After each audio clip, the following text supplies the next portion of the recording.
નમસ્તે ધોરણ 9ના વિદ્યાર્થી ભાઈઓ અને બહેનો, આજે આપણે એક સરસ મજાનો ઐતિહાસિક પાઠ ભણવા જઈ રહ્યા છીએ. પાઠનું મથાળું યુનિટ 5 ઉપર તમે જુઓ, એમાં રાણી કી વાવ. તમને થશે કે આમાં રાણી કી વાવ હિન્દી શબ્દનો ઉલ્લેખ થયો છે.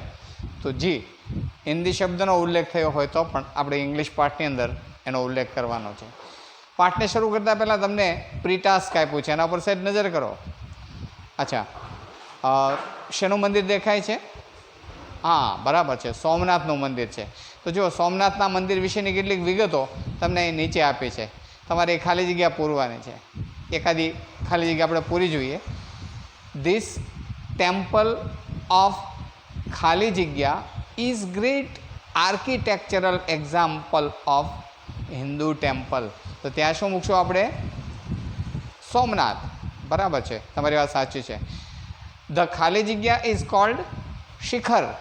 જો આમાં પૂર્વાના શબ્દો ઉપર કાઉન્સમાં આપ્યા છે, જેમ કે ઉપર આપ્યું છે sea, curved, enchanting, majestic, Somnath, flag, pillar, peak અને roof.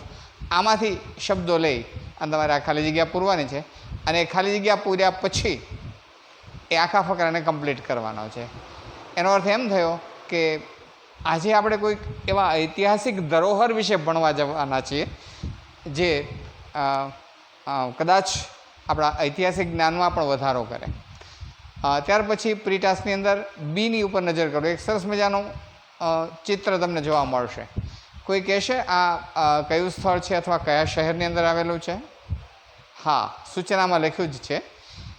Look at the picture of Mohabbat Maqbara located at Junagadh and say whether the sentence are true or false. જુનાગઢની અંદર આવેલો છે. એને મોહબ્બત મકબરા નામે એ સ્થળને ઓળખવામાં આવે છે. તો એ ચિત્રને આપણે જોઈ લીધું. હવે ચિત્રની નીચે 5 જેટલા ટ્રુ ઓર ફોલ્સ આપ્યા છે. જો પરીક્ષાની અંદર ટ્રુ ઓર ફોલ્સનું મહત્ત્વ સમજવાનું ખાસ જરૂરી છે. ચિત્રની અંદર જોતા જાઓ. પહેલું વાક્ય આપણે વાંચીએ. પહેલાં વાક્યમાં લખ્યું છે, there are two minarets around the મકબરા. મકબરાની ફરતા 4 મિનારા છે. હોય તો ટ્રુ, ન હોય તો એફ છે એટલે આપણે ટ્રુ કરશું. The domes are full of carving on them. Dome એટલે મોટો ખંડ, એની પર કાર્વિંગ એટલે કે કોતરણી ભરેલી છે. હા, મકબરો છે, કોતરણીથી ભરેલો છે એટલે આપણે ટ્રુ કહેશું. The minarets look beautiful because the stairs are spiral. મિનારાઓ ખૂબ સુંદર લાગે છે કારણ કે એના જે દાદરા છે, સ્ટેર્સ એટલે દાદરા, આર સ્પાઇરલ, ચક્રાકાર છે. તો એ રીતે તમારે 5 વાક્યોના ટ્રુ અને ફોલ્સ એ સમજવાના છે મિત્રો.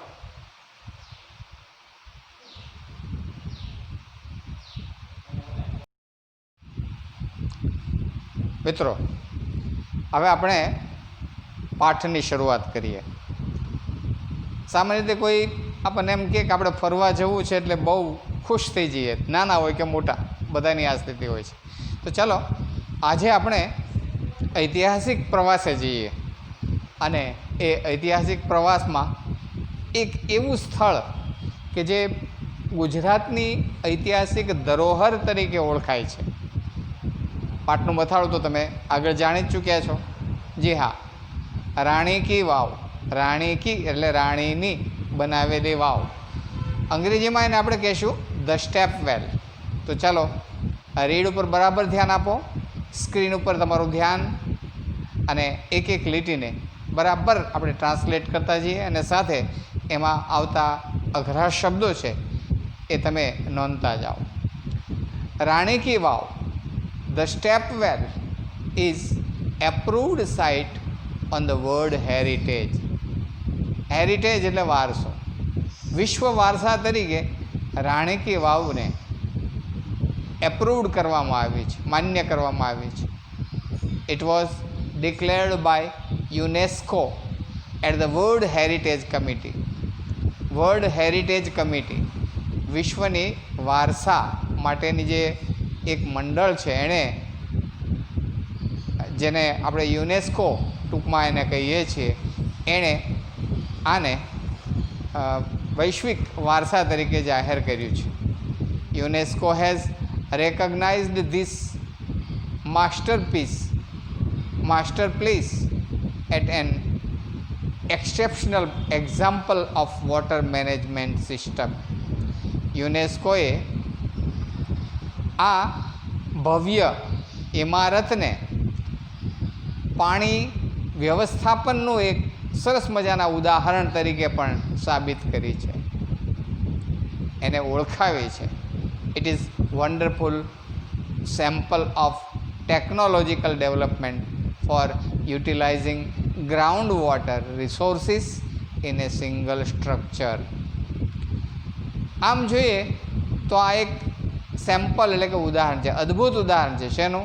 ટેકનોલોજીકલ ડેવલપમેન્ટ એટલે કે યાંત્રિક વિકાસ, યંત્રવિદ્યાના વિકાસનો. કઈ બાબતનો? ફોર યુટિલાઇઝિંગ ગ્રાઉન્ડ વોટર, જમીનની અંદર રહેલા પાણીનો સ્તરનો ઉપયોગ કેવી રીતે કરી શકાય એનો એક યાંત્રિક નવો ઉપયોગ છે, એનું એક ઉત્તમ ઉદાહરણ છે. એને સિંગલ સ્ટ્રક્ચર કે જે એક જ માળખાની અંદર બનાવવામાં આવ્યું હોય. It is also a unique illustration of breaking large spaces into smaller volumes with architect presentation. આમ જોઈએ તો એક વિશાળ જગ્યાને, બ્રેકિંગ લાર્જ સ્પેસને ઇન્ટુ સ્મોલર વોલ્યુમ, નાના સંકુલની અંદર, અને એમાંય આર્ટિસ્ટિક પ્રેઝન્ટેશન, કલાત્મક રજૂઆત તરીકે મૂકવાનું એક સરસ મજાનું આ ઉદાહરણ છે. Rani ki Vav as a great appeal to every observer. દરેક નિરીક્ષકો, દરેક મુલાકાતીઓ જે એની મુલાકાતે આવે છે એના માટે રાણી કી વાવ છે એક અદ્ભુત નમૂનો છે. હવે આપણે પછીના ફકરાની અંદર રાણી કી વાવનો ઉદ્ભવ કેવી રીતે થયો, કોણે બનાવ્યો, એનો ઉલ્લેખ અહીં કરવાના છે. Queen Udayamati, the widow of king Bhimdev, first constructed this vow between 1022 and 1063. આ વાવના બાંધનારા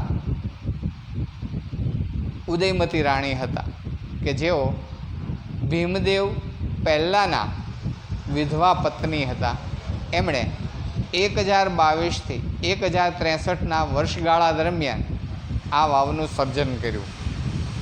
રાણી કી વાવ has became one of the most popular places to visit in Gujarat. રાણી કી વાવ ગુજરાતના કેટલાક જોવાલાયક સ્થળો, પોપ્યુલર ખ્યાતનામ સ્થળોમાંનું એક સ્થળ છે. King Bhimdev first belong to Solanki destiny of Anhilwad Patan. રાજા ભીમદેવ પહેલાં એ અણહિલવાડ પાટણના સોલંકી વંશના રાજા હતા. આફ્ટર હિઝ ડેથ, ભીમદેવ પહેલાંના મૃત્યુ પછી Udayamati took up the project for solving the problem of water. રાણી ઉદયમતીએ પોતાના રાજ્યની અંદર પાણીની તંગી હતી, એ પાણીની તંગી ઉકેલવા માટે થઈને, એની સ્કેરસિટીને ઉકેલવા માટે થઈને આ પ્રયત્ન કર્યો છે. આ પ્રોજેક્ટ એણે શરૂ કર્યો હતો. Scarcity faced by the people of Patan. પાટણના લોકોને પાણીની તંગી જે થતી હતી એના ઉકેલ માટે ઉદયમતીએ રાણી કી વાવ નામના પ્રોજેક્ટને શરૂ કર્યો. Unfortunately the queen also died. કમભાગ્યે મહારાણી પોતે પણ મૃત્યુ પામ્યા before the completion of the structure. આ રાણી કી વાવ આખું સ્ટ્રક્ચર એનું બંધાઈ જાય, એનું બાંધકામ પૂરું થાય પહેલાં રાણી ઉદયમતીનું પણ અવસાન થયું. In the world of architecture, અને એટલા માટે સ્થપત્ય કલાના આ વિશ્વની અંદર her beautiful idea has received immense appreciation. એનો અદ્ભુત વિચાર, સુંદર વિચાર એ એક વાસ્તુકળા અથવા સ્થાપત્ય કલાનો એક નમૂનો બની અને રહ્યો. ક્વીન્સ સ્ટેપવેલ, રાણીની આ વાવ, જેને આપણે પગથિયાવાળો કૂવો પણ કહી શકશું, એવો કૂવો કે જેના છેક પાણી સુધી જતા પગથિયા હોય એને વાવ કહેવાય. તો Rani stepwell or Rani ki Vav is a 7th storeyed structure. Rani ki Vav છે એ 7 માળ એ ધરાવે છે અને 7 માળ પછી પાણી નીચે આવે છે. This East facing stepwell is 64 meters long. પૂર્વ દિશા તરફ જેનું મોઢું છે એવી આ વાવની લંબાઈ 64 મીટર છે. 20 meters વાઇડ, 20 મીટર જેટલી પહોળી છે. એન્ડ 27 મીટર ડીપ, અને 27 મીટરનું ઊંડાણ ધરાવે છે. Each sculpture, passage, pillar and pavilion in this magnificent structure has enchanting carving. આના દરેક સ્થાપત્યના નમૂનાઓ, એના વિભાગો, એના દરેક પિલર અથવા એના સ્તંભ, અને એની અંદર અદ્ભુત ભવ્ય એવું બાંધકામ થયું છે. અને એને આપણે એમ કહી શકીએ કે આંખોને ગમતું મનોરમ્ય કોતરણી એમાં ભરેલી છે. ઓન ઇટ્સ સાઇડ વોલ્સ, એની બંને બાજુ, ચારે બાજુ રહેલી દિવાલોમાં ધેર આર અરાઉન્ડ 800 સ્કલ્પચર્સ, લગભગ 800 જેટલી મૂર્તિઓ અને ગોઠવણી એમાં કરવામાં આવી છે. There are nearly 400 big sculptures of different gods and goddess in Vav at present. અત્યારે વાવની જે સ્થિતિ છે એની વાત કરતી આ લીટી છે. અત્યારે લગભગ 400 જેટલી મૂર્તિઓ કે જે જુદા જુદા દેવી અને દેવતાઓની છે એ હયાત છે. These numbers would have been more than past in its original structure. એનું મૂળભૂત બાંધકામ હતું ત્યારે આના કરતાં વધારે સંખ્યાની અંદર આ મૂર્તિઓ હતી. ઈચ સ્ટોરી હાઝ અ નેરો કોરિડોર. એના પ્રત્યેક માળની અંદર એક સંકડાશવાળી એવી એક ઓસરી પણ છે. ફોર ધ વિઝિટર્સ, કે જેને કારણે તેને મુલાકાતીઓ એપ્રિસિએટ બ્યુટી ઓફ સ્કલ્પચર, આ સ્થાપત્ય કલા, આ મૂર્તિઓને પ્રશંસી શકે, નિહાળી શકે. એનું કાર્વિંગ, એની કોતરણી એનગ્રેવડ ઓન ધ વોલ, કે જે દિવાલ ઉપર કોતરીને કરવામાં આવી છે, એનું સૌંદર્ય માણી શકે. Even the pillars of vav are not exception on it. વાવની અંદર કેટલાક સ્તંભ બનાવ્યા છે, એની અંદર પણ આ સ્થાપત્યો છે. They display splendid artistic marvel on the stone. આ બધા પિલર અને દિવાલ ઉપર એક કલાત્મક અને ભવ્ય કોતરણી કરવામાં આવેલી છે. In fact the vav is solely dedicated to Vishnu. સમગ્ર વાવ છે એ ભગવાન વિષ્ણુને જાણે સમર્પિત કરવામાં આવી છે. One can find Vishnu in different shapes and postures. તમે એમાં ભગવાન વિષ્ણુને જુદા જુદા મુદ્રાઓની અંદર કે જુદા જુદા આકારની અંદર તમે જોઈ શકો છો. After Vishnu, next important statue ease of Parvati. Vishnu ભગવાનની ઘણી બધી મૂર્તિઓ પછી બીજા ક્રમે મહત્ત્વની આવતી મૂર્તિ છે એ પાર્વતી દેવીની છે. Nearly 15 galleries have the sculpture of Parvati. લગભગ 15 સ્થપત્યના આ વિભાગોની અંદર આરતી પાર્વતી માતાની મૂર્તિઓ છે. 12 સ્ટેચ્યુસ ઓફ ગોડેસ ગૌરી, પાર્વતીના જુદા જુદા નામ છે. એમાં 12 જેટલા પૂતળાઓ અથવા મૂર્તિઓ છે એ ગૌરી માતાની છે. At the same place are rarely found anywhere. ભાગ્યે જ કોઈ એવી જગ્યા હશે કે જ્યાં આ ગૌરી માતાની લગભગ 12 જેટલા મૂર્તિઓ હોઈ શકે. The sun temple of Modhera has it. હા, મોઢેરાના સૂર્ય મંદિરમાં એ છે. This vav has also all 12 statues of Gauri. આ વાવની અંદર પાર્વતી માતાના એટલે કે ગૌરી માતાના 12 જેટલા મૂર્તિઓ છે, જેના નામ આ પ્રમાણે છે: ઉમા, પાર્વતી, ગૌરી, લલિતા, શ્રિયા, કૃષ્ણા, મહેશ્વરી, રંભા, સાવિત્રી, ત્રિશંડા, ટોટલ એન્ડ ત્રિરૂપા. આટલા નામોની પાર્વતીની મૂર્તિઓ આ વાવની અંદર ઘડવામાં આવી છે.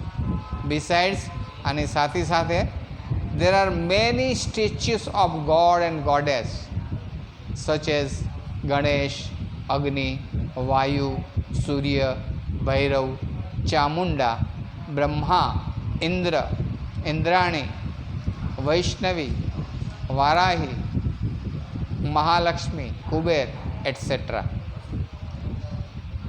આ વાવની અંદર અન્ય બીજા દેવોની મૂર્તિ જેવી કે ગણેશજીની, અગ્નિદેવ, વાયુદેવ, સૂર્યદેવ, ભૈરવની, ચામુંડા માતા, બ્રહ્માજી, ઇન્દ્ર, ઇન્દ્રાણી, વૈષ્ણવી, વારાહી, મહાલક્ષ્મી અને કુબેર વગેરેની મૂર્તિઓ પણ પ્રસ્થાપિત છે.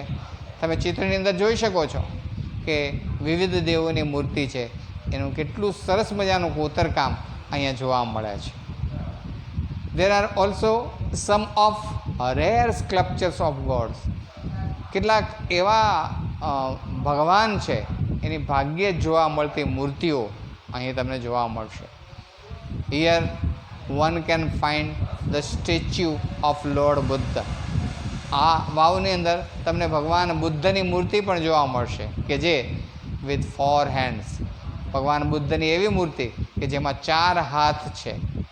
And the statue of Rama, the sword and shield. અને રમા કહેતા રામની મૂર્તિ જેના હાથમાં છે તલવાર અને ઢાલ છે. The statue of sun in front of Tapasvi. ભગવાન સૂર્યની તપસ્વીના રૂપની અંદરની મૂર્તિ છે. The statue of Shiva with birds in his hand. ભગવાન શિવની મૂર્તિ પણ છે જેના હાથમાં બીડ્સ છે.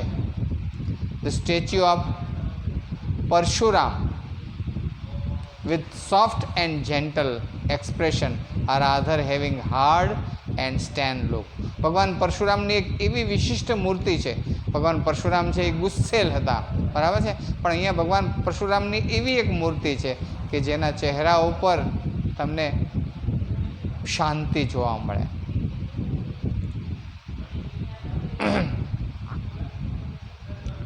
હાર્ડ સ્ટેન્ડ લુક એટલે કે સખ્તાઈ એના ચહેરા ઉપર જોવાને બદલે તમને વધારે સોફ્ટનેસ, કોમળતા અને નાજુકતા જોવા મળે છે.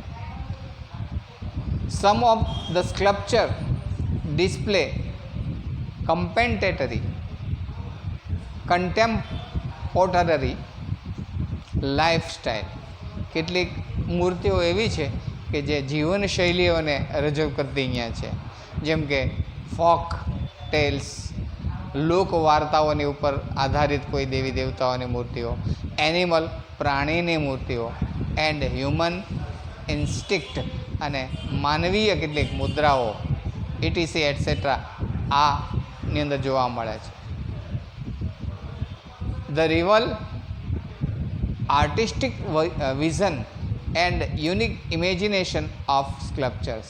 અહીંયા આપેલી આ મૂર્તિઓ છે એમાં કલાત્મક દૃષ્ટિકોણ છે અને કલ્પનાઓ ઠાંસીને આ મૂર્તિઓમાં ભરવામાં આવી છે.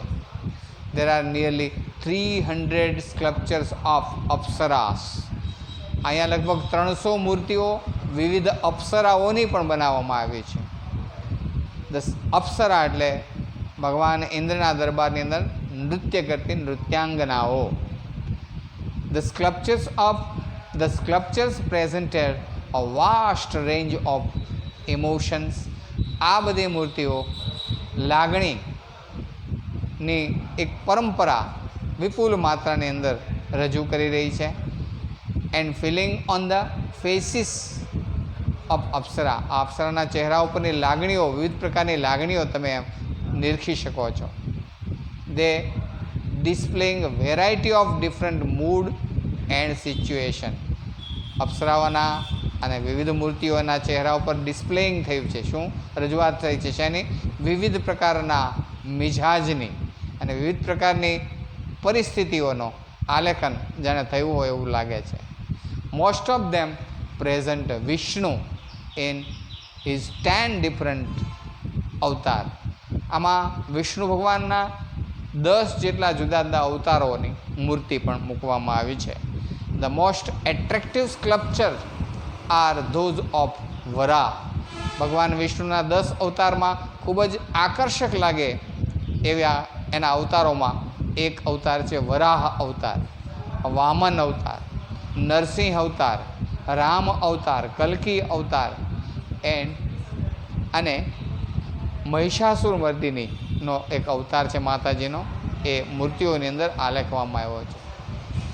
ધ અપ્સરાસ વિથ 16 ડિફરન્ટ, અને અપ્સરાઓની અંદર પણ જુદા જુદા 16 પ્રકાર છે ની મુદ્રાઓ છે, એની સ્ટાઇલ છે એ ઉમેરવામાં આવ્યા છે. આ અનમેચ્ડ સ્ટ્રક્ચર એમ તમે કહી શકો કે આ બધા સ્ટ્રક્ચરમાં વિવિધ મૂર્તિઓની અંદર એકબીજાની સાથે એક સરખી રહેવી નહીં, પણ વિવિધ પ્રકારના સ્ટ્રક્ચરો અને મુદ્રાઓ આલેખવામાં આવ્યા છે. The step well also focused on Holiness of water. આ રાણકી વાવ છે એને તમે પાણીની પવિત્રતા માટે થઈને સર્જવામાં જાણે આવ્યું હોય. And it's great significant in India culture. અને ભારતીય સંસ્કૃતિનું એક હોલીનેસ ઓફ વોટર, પાણીની પવિત્રતા અને એક મહાન અનુભૂતિ માટેની આ એક વિશાળ વાવ છે. The vav is most developed. આમ જોઈએ તો વાવ છે એ મોટા ભાગે પૂરી કરી નાખવામાં આવી છે, એનો વિકાસ કરી નાખવામાં આવ્યો છે. Elaborate and ornamented example of submerged and architectures. આ વાવની અંદર મોટાભાગના મૂર્તિઓનો વિકાસ એ રીતે કરવામાં આવ્યો છે કે જેની અંદર ઘરેણાઓ પહેરાવવામાં આવ્યા હોય અને સ્થાપત્ય કલાની વિવિધતા એમાં મૂકવામાં આવી છે. It science the glory of development of step wells in India.